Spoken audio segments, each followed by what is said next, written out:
नमस्कार, मैं आश्रुति वोहरा और आप देख रहे हैं नेक्स्ट 9 न्यूज। आपका बहुत बहुत स्वागत है हमारे इस खास प्रोग्राम सियासी पंचनामा में।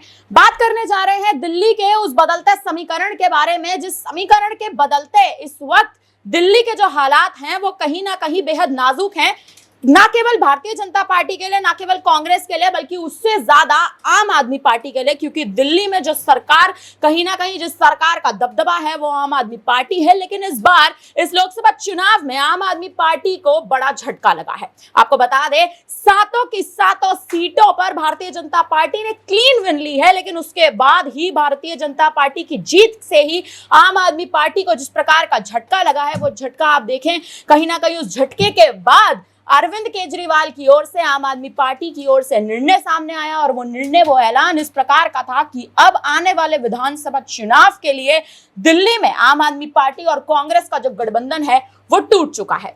अब सवाल ये उठता है कि 2025 में होने वाले विधानसभा चुनाव में आखिर दिल्ली में आम आदमी पार्टी की क्या रणनीति रहेगी, भारतीय जनता पार्टी को आखिर कैसे खदेड़ा जाएगा, और सबसे बड़ी बात, आम आदमी पार्टी के जो मुखिया हैं अरविंद केजरीवाल, वो आखिर जेल से कब बाहर आएंगे, और क्या उनके बाहर आने के पीछे, क्या उनके बाहर आने का कोई रणनीति आम आदमी पार्टी बना रही है, किस प्रकार से अब दिल्ली में जो समीकरण है वो कैसे बदलेगा, इसी पर बात करेंगे। हमारे साथ इस वक्त अक्षय मौजूद हैं। अक्षय, आपका स्वागत। अक्षय, मेरा पहला सवाल आपसे ये रहेगा, दिल्ली में देखें, लग नहीं रहा था कि आम आदमी पार्टी बुरी तरह से हारेगी। सातों की सातों सीटों पर हारना और विधानसभा चुनाव से पहले गठबंधन तोड़ देना, किस हिसाब से रणनीति देखते हैं? हाँ, देखिए, वाकई में एक चौंका देने वाला परिणाम सामने आया।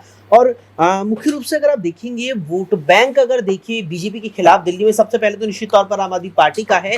लेकिन अगर उसके बाद हम यहाँ पर देखेंगे तो फिर कांग्रेस का ही कहीं ना कहीं वोट बैंक है। लेकिन बीते एक दशक में, बीते 12 सालों में जिस प्रकार से कांग्रेस का जो वोट बैंक लगातार घटा है, और मुख्य रूप से आश्रुति आप देखेंगे तो जो कांग्रेस का वोट बैंक दिल्ली के अंदर घटा है वो सबसे ज्यादा आम आदमी पार्टी के खाते में गया है। आम आदमी पार्टी विकल्प बनी है कांग्रेस को, और यही कारण है कि बीते 3 दिल्ली के जो विधानसभा चुनाव है वो आम आदमी पार्टी ने बड़े अंतर से जीते हैं। लेकिन लोकसभा की आप बात करें, मुझे एक आंकड़ा यहाँ पर जहन में आता है। 2019 के लोकसभा चुनावों में दिल्ली की 7 सीटों पर भाजपा ने जीत दर्ज की थी, और उसके आधार पर कहा जा रहा था कि 2020 में जो राज्य की विधानसभा चुनाव है वहां आपकी बात केजरीवाल को झटका लगने वाला है, बीजेपी कुछ बड़ा खेला कर सकती है। लेकिन 70 सीटों में से विधानसभा में फिर 63 जीत जाती है आम आदमी पार्टी। उस वक्त ये बात साफ तौर पर कही गई थी कि दिल्ली की जनता, दिल्ली के मतदाताओं में एक बड़ा तबका है जो नीचे तो केजरीवाल, यानी विधानसभा में तो केजरीवाल को ही देखना चाहता है, लेकिन जब बात केंद्र की आती है वो एक बार फिर नरेंद्र मोदी पर विश्वास करता है। तो वही कहीं ना कहीं देखने को मिलता है। लेकिन अगर आपने यहाँ पर जिक्र किया गठबंधन टूटने का दिल्ली में, देखिए इसका सीधा कारण विधानसभा चुनाव है। आम आदमी पार्टी जानती है कि वो दिल्ली की सभी 70 की 70 विधानसभा सीटों पर जीतने के लायक भी है। उसकी स्थिति ऐसी नहीं है कि वो दिल्ली विधानसभा में कमजोर है, इसलिए उसे गठबंधन की विधानसभा में जरूरत नहीं है। कांग्रेस का जरूर है, लेकिन यहाँ कांग्रेस के साथ गठबंधन करके वो अपनी सीटें यहाँ जीतकर भी उसे यहाँ बिल्कुल नहीं देना चाहिए। देखिए, कहीं ना कहीं आम आदमी पार्टी को इस लोकसभा चुनाव में झटका तो जरूर लगा है, लेकिन दिल्ली विधानसभा चुनाव में आम आदमी पार्टी का कॉन्फिडेंस जरूर कहीं ना कहीं देखने को मिला है। चाहे 2020 की बात करें, जिस हिसाब से दिल्ली में 70 विधानसभा सीटों पर आम आदमी पार्टी जीत दर्ज करके लाई थी, भारतीय जनता पार्टी को झटका लगा था। हमारे साथ मनीष मौजूद है। मनीष, मेरा आपसे सवाल रहेगा, जिस हिसाब से आप देखिए केजरीवाल जेल में है, ठीक है, केजरीवाल अभी तक जेल से बाहर आए नहीं है। बाहर आए, कहीं ना कहीं उन्होंने चुनाव प्रचार किया, लेकिन चुनाव प्रचार आप देखें करने के बावजूद भी इतनी बुरी तरह हार देखने को मिली। विधानसभा चुनाव में क्या रणनीति देखते हैं आपकी? देखिए, यहाँ पर जिस तरीके से हार देखी गई है, इंडिया गठबंधन के तहत यहाँ पर आम आदमी पार्टी ने कांग्रेस के साथ यहाँ पर चुनाव लड़ा था दिल्ली की 7 सीटों पर, तो कहीं ना कहीं देखा जाए तो उस हार की बड़ी जिम्मेदारी यहाँ पर बन जाती है पार्टी की, दोनों ही पार्टियों की बन जाती है। और देखा जाए तो आम आदमी पार्टी के संयोजक अरविंद केजरीवाल जिस तरीके से जेल में है, तो उसके बाद यहाँ पर अगर वो विधानसभा चुनाव से कुछ समय पहले यहाँ से जेल से बाहर आ जाते हैं तो वो तमाम रणनीतियों को बनाने में कारगर उनकी रणनीतियां साबित होंगी और कामयाब होंगे। और ऐसे में कहीं ना कहीं देखा जा सकता है कि यहाँ पर आम आदमी पार्टी बेहतर प्रदर्शन करते हुए पिछले विधानसभा चुनावों की तरह देखी जा सकती है। भारतीय जनता पार्टी की किस हिसाब से रणनीति रहेगी, क्या लगता है आपको?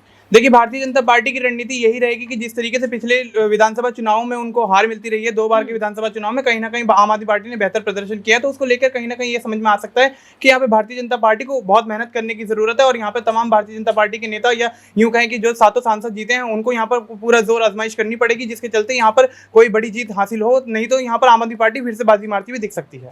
आम आदमी पार्टी फिर से बाजी मारती हुई दिख सकती है, लेकिन सवाल अभी भी यही उठता है कि क्या अरविंद केजरीवाल बाहर आएंगे और अगर अरविंद केजरीवाल जेल से बाहर आते हैं तो दिल्ली में आखिर किस प्रकार से समीकरण बदलेंगे। वहीं अगर आप देखें, थोड़ा रुक करें उत्तर प्रदेश की तरफ, तो उत्तर प्रदेश में इस बार नगीना की सीट से चंद्रशेखर आजाद ने जीत दर्ज की है, लेकिन चंद्रशेखर आजाद के जीत दर्ज करने से अब जो वोट बैंक है वो भी बटेगा और कहीं ना कहीं कयास इस प्रकार के हैं कि आजाद दिल्ली की ओर रुख कर सकते हैं। इस मुद्दे पर बात करेंगे, हमारे साथ अबरार मौजूद हैं।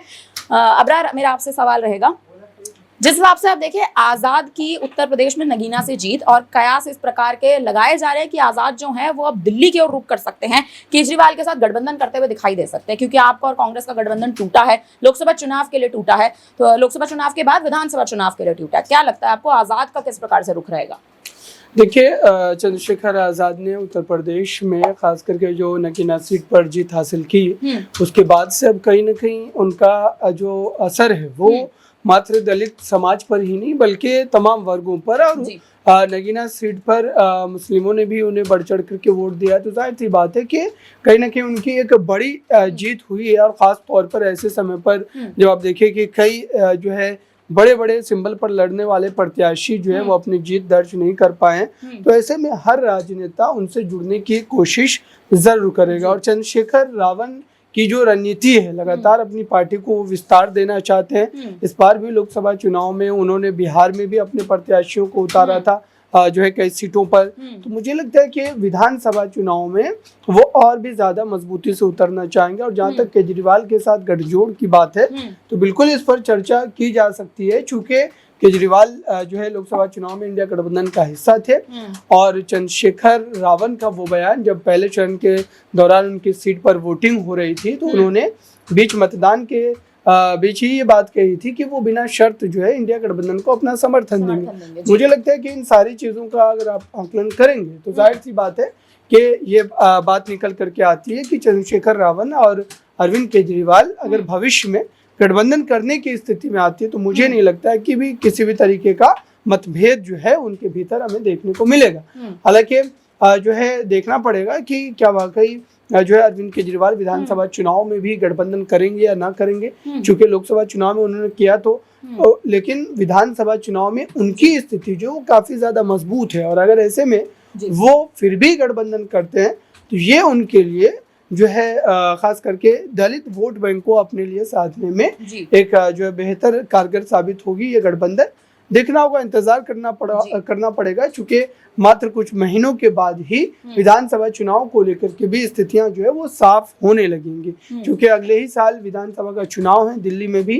तो देखते हैं कि चंद्रशेखर रावण फिलहाल जीत के बाद लगातार वो अपनी बातों को रख रहे हैं। वो यही कह रहे हैं कि वो जो लड़ाई पहले लड़ा करते थे उसमें और भी ज्यादा तेजी लाएंगे, और सड़कों पर उतरकर फिर से वो दबे कुचले और तमाम उन तबकों के लिए जो अपनी आवाज को उठवाना चाहते हैं, खास करके जिनको ठगा गया है, उन तमाम समाज की आवाज बन करके वो उभरेंगे और संसद में उनकी आवाज को बुलंद करेंगे। मुझे लगता है कि अरविंद केजरीवाल भी इस बात पर जरूर सोचेंगे।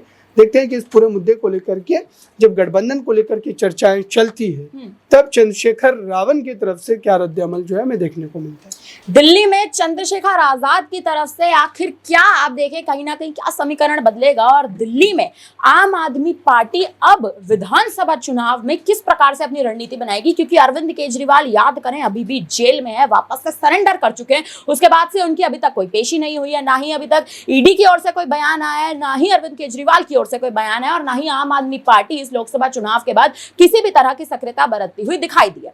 अब देखना यह है कि दिल्ली में जो राजनीतिक समीकरण है वो कैसे बदलेगा, अरविंद केजरीवाल की और आम आदमी पार्टी की क्या रणनीति रहेगी, अब ये बेहद दिलचस्प होगा देखना। फिलहाल अब इस पर आप क्या कहेंगे हमें कमेंट करके जरूर बताइएगा। बाकी तमाम बड़ी खबरों के लिए आप बने रहे हमारे साथ और देखते रहिए नेक्स्ट 9 न्यूज। धन्यवाद।